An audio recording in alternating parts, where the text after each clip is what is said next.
evening, ladies and gentlemen. Welcome to Skip E Lowe Looks at Hollywood. Tonight's guests are the legendary film star Janet Leigh and television and motion picture director Curtis Harrington. Now, with no further ado, here's the man of the half hour, Skip E Lowe. Janet Leigh, looking back over your life, do you have any regrets? No, and I don't mean to imply that there weren't, let's say, not always happy moments in my life, but to regret that is really kind of denying the experience. I think if something happens in your life that is, let's say, a challenge or an unpleasantness, a tragedy, a sadness, that then, rather than sit and, sort of wail about it, I think that the thing to do is to learn by it. So to say that, that you have any regrets, I mean, there are things that you'd like to say. I wish I'd been able to talk to my daddy before he died, but it's not going to bring him back for me to wish for that. So let's try to make things positive and go forward. I see. Norma Shearer. Yes. She had a ski lodge, Norma Shearer. Tell me about that. She didn't have it. She was a regular visitor because her husband, Marty Arroget, was a ski instructor at one time when they were married, first married. Yes. And then they used to spend a month at Sugar Bowl Ski Lodge, the month of February, where my mom and dad were working. Working, yes. And that was where she saw my picture. I see. Romance of Rosie Ridge. Yes. Was that your first film? It certainly was. 2 weeks after I was put into contract. At MGM. At MGM. And Van Johnson? Yes. Tell me about My that. wonderful Van. Wonderful Van. Tell me about his red socks, first of all. Let's get He always wears them. Really? It's true. I remember reading before I ever went to Hollywood, and I was I used to devour all of the movie magazines, and I had read about his red socks, and after I was signed, and then I had tested for the part, and I got the part of Lizzie Ann in Romance of Rosie Ridge, and when I first met him, I was so in awe to meet him, and then I just couldn't help myself. I mean, I just had to kind of look down and see, oh my God, they really are. They're there. Yeah. Van Johnson, and that was your second picture, Winter. If Winter Comes. If Winter Comes. Walter Pidgeon, Deborah Carr. Deborah Carr. Good God. Yes. Tell me about it. The first time you met Deborah Carr. How did you? And Walter Pidgeon. Well, I mean, they just were both such beautiful and big and wonderful stars. I played a little English waif, kind of. Now, where did you get the accent? I mean, you're from Stockton, I'm California. from Stockton, California, exactly.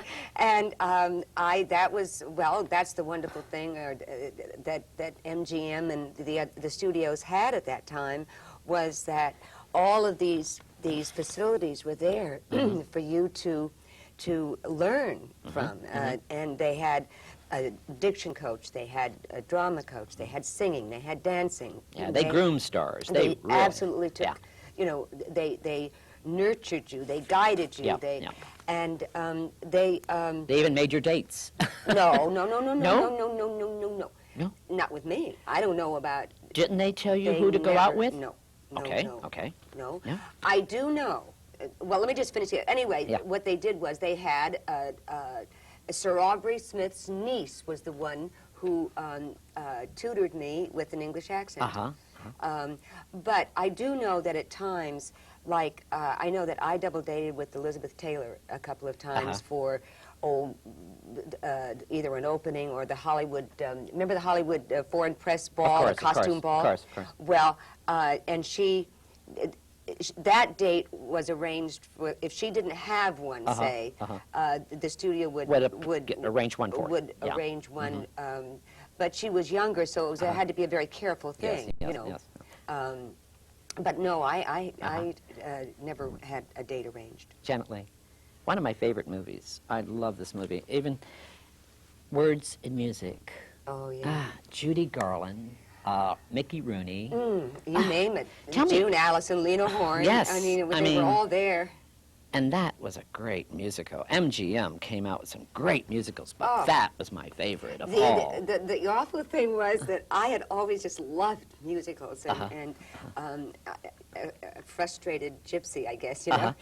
But I hadn't done an MGM musical. I wasn't hired as a dancer or a singer or anything. But you did a lot of musicals. Later, Yeah. yes. Yes, you did. But this was an MGM musical. It's my fourth picture, and I'm in an MGM musical, but I don't sing or dance.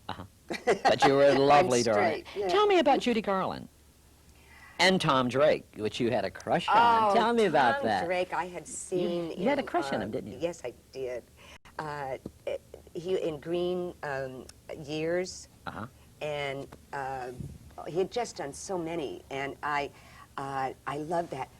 He always had a breath when he spoke. You know, there was a breathy quality, and he always kind of, and I just had the biggest crush. And then so I did two pictures back to back. I did the Lassie picture, which was my third picture, Hills of Home, with Tom Drake. And Words and Music, where he played Richard Rogers and I played Mrs. Rogers. Yes, yes. Yeah. And Mickey Rooney. Mickey Rooney. Tell me.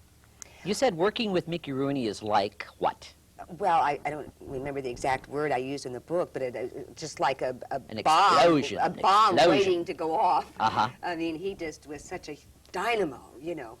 And to see he and Judy do Johnny One Note, and that was. Tell me about Judy Garland.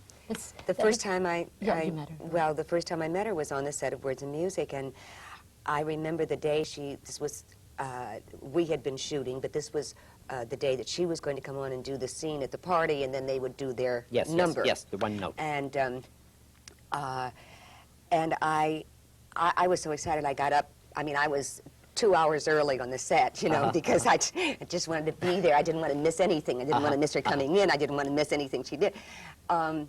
And we waited and we waited, and I noticed Mickey, who as I said was like this, you know, was very patient and very calm.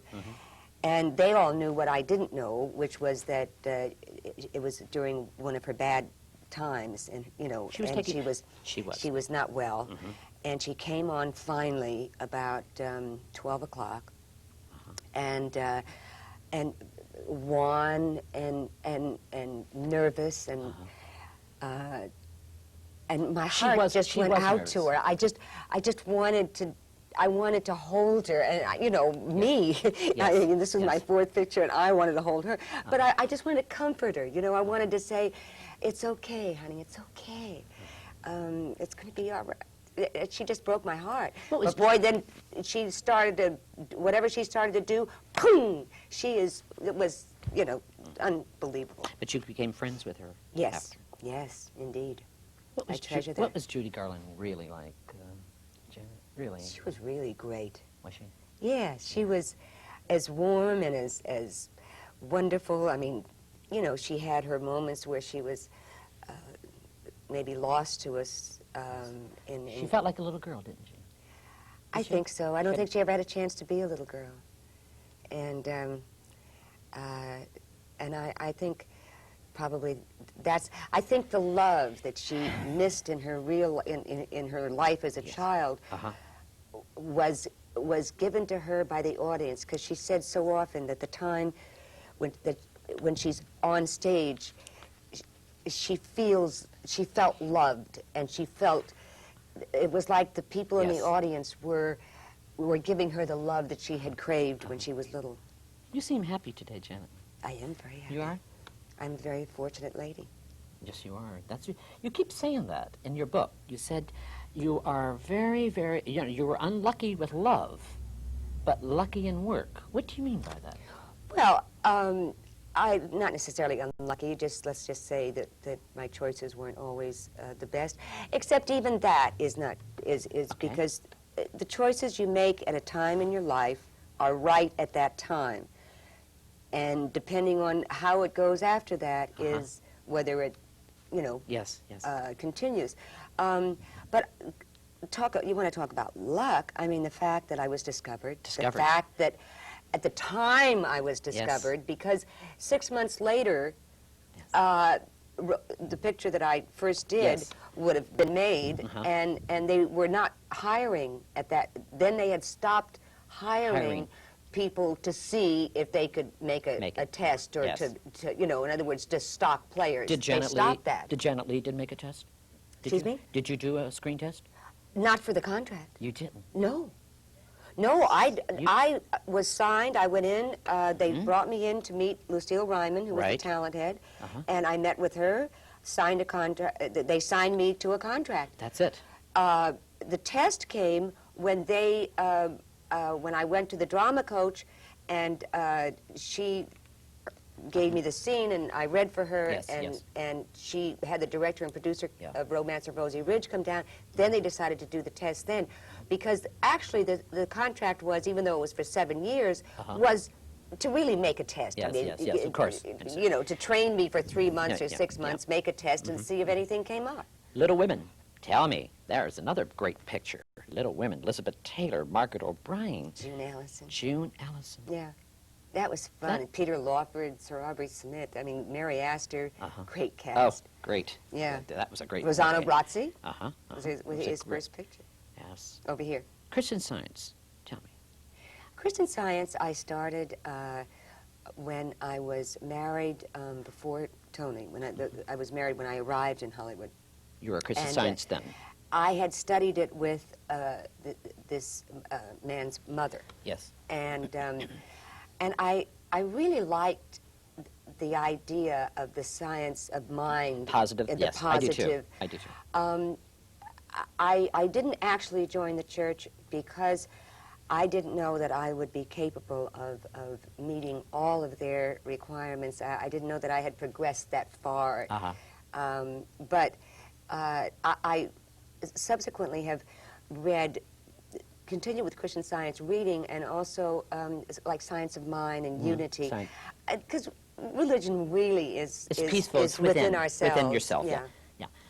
RKO, Howard Hughes. Tell me. I had Terry Moore in my show. I interviewed Terry Moore about Howard Hughes.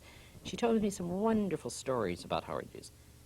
But tell me, Janet Leigh, Howard Hughes, and your mother, your father, took out to dinner. I mean, in that Chevy of his. Tell me about that. How did you meet Howard Hughes? What happened?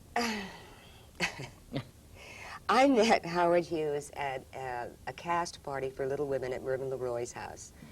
And Mervyn introduced Howard Hughes to me and my date, Barry Nelson, wonderful actor. And that was it. I mean, I obviously had heard of the legendary Howard Hughes. Right. But he didn't interest me at all. I mean, But he didn't want to take you to bed. Was that the idea, Howard Hughes? I don't know what he wanted, but he sure wanted something that I wasn't prepared to give. Yes. I mean, I don't want to... All I know is that if you and I had a date, Yes, right, yes. and we went out to dinner, Yes. suddenly there would be a third place there, and Howard Hughes would show up. I see. And all of a sudden I'm doing 3 loan outs at RKO. All of a sudden I go on a date with a gentleman, and we're supposed to go sailing, and we end up on his plane in Grand Canyon. I see. And then Las Vegas, and I thought the nightmare would never end. He drove me crazy. And finally, at one time, I said, "For God's sakes, why do you manipulate that?" I hated that. Yes. I said, if you want to ask me out like a man. Don't sit there and arrange like, And he said, "All right, will you go out with me?" And I said, "No." And then I felt badly, because it wasn't that he was bad. I mean, he didn't do anything bad. He just made me nervous. And so then I relented, and I said, "Okay, you can take me out if my mother and father go along." I thought, sure, that would kill it. And he did. He did. And he took you to the That's the only time I ever went out. He took you to the Sportsman's Lodge. Sportsman's Lodge. In the valley. With my mom and dad. In his Chevy? In his Chevy. I Yeah. think that's funny. And that was the only time that I actually went out with him. The other times were all just Yes. arranged. What kind of man was Howard Hughes? What would you... Insecure. I think afraid that maybe he wouldn't be loved for him, that he would, you know, he would be loved because he was a very rich man. I think, also, I think he's a very driven man in what he wanted to accomplish. Yes. I think he was a very courageous man, not only in his flying achievements, but, you know, in his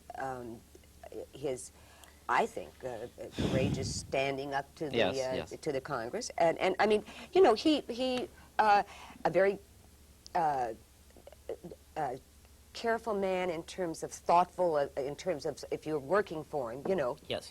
And one who wanted to possess. I think maybe to possess was even almost more than the actual reality of the possession, You want to really if you know own what it. I Oh, mean. Yes, yeah. yes, I do. Yeah. Tell me something about Tony Curtis. Tony Curtis, now when did he get into your life? Now. I met Tony when I was doing Jet Pilot. I met him at Lucy's. Remember Lucy's? Was that when across you met from, him? Yeah, of course. You met him on Jet from- Pilot. Is that when you met Yeah. him? I see. I was shooting Jet Pilot. I went to a cocktail party at Lucy's, which was across from RKO. And On Melrose. wasn't it? exactly. Yeah. And I met him then, and he called a while later and asked me out, and we started to go together. And that's where it all happened. That's where it all happened. Furlough. Perfect furlough. How many pictures did you do with With Tony? Yes. 6, I think. You did 6 pictures with Yeah. Tony Curtis. Yeah, I like. We had. You enjoyed working together? Yeah. Yeah? It was good working. I think there are Wasn't things. it difficult to work hust and wife to work? Not really. I No? think that you can bring things to a character I see. that certainly I could do with my husband that I couldn't do Yes. with someone I didn't see. know. I mean, you know, there were certain elements you could bring to a character and the chemistry between the two that you could have that wouldn't be quite as free if you weren't married. No, we worked well together. Yeah. He also liked having his leading lady clean his dressing room. Oh, I see. Psycho. Yes. You know, you were nominated for the Academy Award for Psycho. Yes. There were wonderful pictures. That year. There were a lot of pictures there. And where were you at the time when you were nominated? When I heard about When it? you heard about it, yeah. I know exactly. I was in Palm Springs, and I knew that the nominations were going to be announced that morning. Yes. And I was alone in the house with the 2 girls. Both, they were toddlers, and yes. they were taking their nap. And the phone rang, and and I ran for 2 reasons. One, wondering if that was the call, and 2, I didn't want it to ring again because the girls were sleeping. And that's when I heard that I had been nominated. Yeah.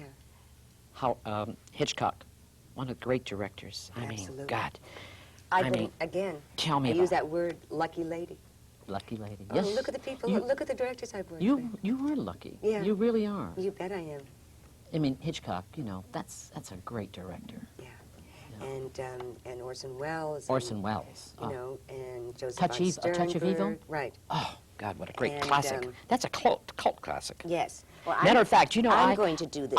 That's Curtis Speaking Harrington. of great directors, You know that you we're are. right here, but now, Dynasty, now there's one thing. that's correct. Voila. Now, From see, Dynasty, I knew I'd figure it out. From Dynasty. How's that? Wonderful. From Thank you. Dynasty, also the Cobies, and a wonderful motion picture, The Games. Remember that wonderful film? Curtis Harrington, how are you? Very well. Thank you for Very coming. well. This is lovely, Janet Leigh. Yes. Curtis. Great pleasure to Talking meet about you. great directors. I mean, Hitchcock, tell She me. has worked with, I told her before the show, three of my favorite directors, Joseph von Sternberg, Orson Welles, and Alfred Hitchcock. I mean, you can't get any better than that. That's right. And how many actresses have worked for all 3 of them? That's true. She's probably the only one. That's what she says. She's Pretty very lucky. lucky. She is. Lucky. She really is lucky, isn't she? She Yes. seems happy too. She's God. Curtis Harrington, you are doing right now Dynasty, parts of Dynasty, and also the Cobies with Robert Colbys, Stanwyck. yes, I've been doing that this last season, the Colbys. and I presumably will be doing some more this next season. Uh-huh. Tell me about Barbara Stanwyck, working with Oh, her. Good well, God. I'm such a film buff, so for me, the pleasure real of pro, working with this legendary woman, Yes. you know, who proved to be every bit as wonderful and enchanting as she is on the screen. And she is the consummate pro. She is, isn't she? Absolutely. What do you see as a director when you are from the artist? What do you see when they do a run through for you? Do they? What do I see? Well, I mean, would you let them do their? Do you let them on their own? Do you let them? Well, yes. I always like to let. I always have a first rehearsal, where I may say, okay, you'll be seated there, and you'll be. You know, I sort of start them, and they're starting like starting a couple of horses, and then I let them go because I learn a lot then, then I shape it. Then you shape it. But I never impose to begin with. That's what Hitchcock did, didn't he? I think so. Didn't Hitchcock do that? Well, he was more absolute in his movements. I'm sure he was because of you know his camera. he preconceived his movies. Completely. Everything was written on paper. He always said, I believe this is true, that the shooting of the movie was far less important to him than conceiving it. It's less challenging. Less challenging. Because Yes. the challenging for him Right. was setting Right. those shots on his models. In advance, Yeah. yes. And I don't work that way. I mean, I have a very good idea in my head of how I want it to be, but I found a very interesting thing in terms of acting scenes, that if I have conceived my idea right, very often the actors do exactly what I imagine they would do. You know, it's very interesting to me. Like I'll imagine, oh, they're going to cross on this line, and suddenly they'll be doing it, and I won't have to say a word. You know, he did a great film with Debbie Reynolds. One of the great, talent. and he brought her. Never Debbie Reynolds on the screen like Curtis Harrington brought that out. No, Debbie was wonderful, and Helen. And What's the Matter with Helen? What's the matter with Helen? Debbie is a big talent. She is, but tell me about that. Well, it's interesting to me, and you must know Debbie very well from your days at MGM, that Debbie has this, at least my perception of her is that she has this image of herself as a comedian and a clown, and that she's very apologetic when it comes to dramatic acting, and yet she's such an incredible talent that, in my opinion, she's much better than she seems to think she is. She is, yes. You know, yes. because she always seemed a little insecure. This was a really dramatic role that she played in my It's film. almost that it's not hiding, but it's almost kind of taking the safe way that she knows she is good at, and brilliant at, so that she feels comfortable with that instead of like leaping to experiment. Yeah. And yet she's capable but of she's anything. capable of anything. She is a brilliant talent. Absolutely. And a joy on the set. Is she really? Oh, yeah. Curtis, you have a plan. I just found out Curtis has got I hear about your new movie you're going to be doing. A plan? Madame Rubinstein. That, yes. Tell me about Well, if hopefully I'm going to do it. I've been developing a project to do the last years in the life of Helena Rubinstein, the famous the cosmetics queen. There's another film, incidentally, that's been announced in Europe about her young years, but this has nothing to do with her young years. see. This is a story based on the best-selling novel of a few years ago called Madame. Madame. That was I read written about by it. her secretary. And it's a fascinating story. Who do you want to do it, Curtis? That's all right. Who do I want to do it? Yeah, who would you like to see do it? Well, I can't really say at the moment. That would be indiscreet. Yes. Because we don't have anyone set, and if the actress we're currently pursuing, if it didn't work out, it would not. You know, actresses like to at least be able to say, I was the first one chosen for that role. You never, Right? I have never said I turned down this role or that role or this role or that role, unless it was years later, because it's just not a nice thing to do, because just for that reason. Yes, psychologically, it's very important not to. It's better you not know. to, absolutely. Janet Leigh now. What's happening with Janet Leigh now? You've been doing a lot of television? or- I am so busy, I don't know where the time goes. I've been doing a lot of charities, and I have I've been doing a lot of research. I'm writing a novel, and This is your first one. that's the autobiography. There really was a Hollywood. Yes, and there really was. There really was a Hollywood. Yes, there was. How about Hollywood today now? There's a Hollywood today. It's different. Mm-hmm. It isn't the same. Not that you could expect it to be, because it's a different time. Right. But sometimes when you go to the new, there's a tendency to negate what was. And that is what I am saying, that there really was. I wanted to Yes. substantiate and to reaffirm, to tell everyone out there who said, well, gee, I always thought there was. I wanted to say, yeah, there really was, guys. It was in about the you? days of the great major studio system, Yeah. and all that, like she spoke of earlier, the training, you know, that they The gave them. continuity. And That's- the continuity, yeah, and that real they were important word. put into one picture after another. And It I'm was sitting such here right now with an American from California, Southern California. You're from Stockton, and And I Curtis was born in Harrington, Los Angeles. and was born in Los Angeles. We are, Two very few of I us know, natives. I know, they always say Two that. very successful people. Tell me, Curtis, how did you get into directing? I mean, where did you Originally? Originally from. Oh, well, actually, I got in the way some of my fellow directors have done in recent years, like Steve Spielberg. I just went out and made my own movie. I wrote a script, and I raised the money, and I made it. I see. You have to prove your talent some way, Yes, and no one was going to give me a job as a director since I'd never directed, so I see. I took the bull by the horns, as it were, and I Very good. made my first film, Night Tide, with Dennis Hopper. That was your first. Yes, that was my first, and I raised the money for that. And how about And without game? distribution at that time? Well, and then you actually, brought no, it to I distribution? did have help. I mean, I had help from a producer-director who has helped many young filmmakers over the last 20 years, Roger Corman. Oh, right, sure, of course, yeah. of course. But it wasn't his, you know, he does it sometimes with his projects. He was dubious about the commercial prospects of my film, but he still helped me. I see. Helped me raise the money, you know. Great. He was the key. Yes, yes. And then I raised some from a builder, and I went everywhere to get money. About the games. What year was it? Games a was great movie. filmed in 1968. 68. And it was Signor? really Simone Signoret's only American feature. You know, I she see. did a television or two, but Just before I close, I want to say Psycho. Tell me about it. How does it's it's a cult film right now. It's big. It's forever and ever.